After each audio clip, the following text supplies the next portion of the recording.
Did you see this? It's from Rutgers. High intensity interval. Let's read it. Oh boy. There he is. Magoo. People engaged in high intensity interval training are at greater risk for injury, especially in the knees and shoulders, Rutgers study found. Okay. I mean, kind of makes sense. Yeah. It kind of seems like There's risk reward. Yeah, I wasn't really shocked, but I felt like, I don't know, I was reading some comments and I was reading reactions, and it seemed like, I don't know, I felt like, I don't have any examples to support it right now. But it's like saying, what are you going to get? Do you have a better chance in getting hurt if you're jogging? Yeah. A block or sprinting a block? I mean, I don't think that's a really hard right assumption to make. You know, it's come on, when you're pushing your body to a limit, the heavier you go, the more you push. Yes, there's going to be more risk reward.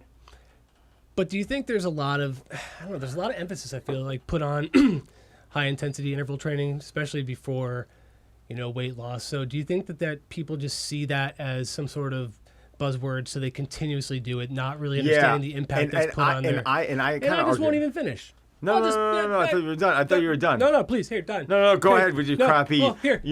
Daily Mail article that you just pulled. No, it's fine. No, I'm going to listen. I'm not going to talk now. I'm not going to talk. No, I mean, I think you knew where I was going with it, but do you know what I mean? If like they don't consider that it's a lot of punishment, so they don't take the time to recover, or that they do need to maybe work in other methods. So there is a lot of pounding and punishment to this high intensity interval training. So of course it can lead to training, or it can lead to injury. I agree. I think that people are looking at, they're trying to read the science on, all right, high intensity training is going to burn that much more fat than steady state, right? And I know steady state burns fat, and I know high intensity burns fat. I think where a lot of the benefit, more of the benefit from high intensity training comes from, is that in time, I feel like our bodies learn to move slower. So if you're always doing steady state, if you're always moving weight slowly, if we're all aging and we're crossing the street and we're moving not as fast and we're losing that reaction and response time, I feel like higher intensity interval training I feel like it's more beneficial in the simple fact of just teaching the body to be quick, to be fast. And that's important, because as the body slows up and as we stop moving, that's when we start losing that ability to react and mobility. And there's probably not an adult out there that can say that, crossing the street one day and they're about to get hit by a car, they have to kind of pick it up and move, and they're like, oh, wow, body's not moving as quickly. You feel it, I feel it. You know what I'm saying? Don't tell me you don't feel it. I just lower the shoulder. And just put your shoulder in the car, yeah. Yeah. Bad news for the car. I'm less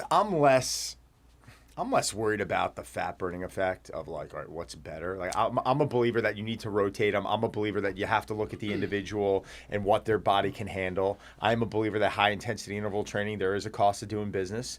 And if you overstay your welcome, you can really tax the body too much. I believe you got to rotate too, but some people haven't earned the right to do high intensity interval training yet.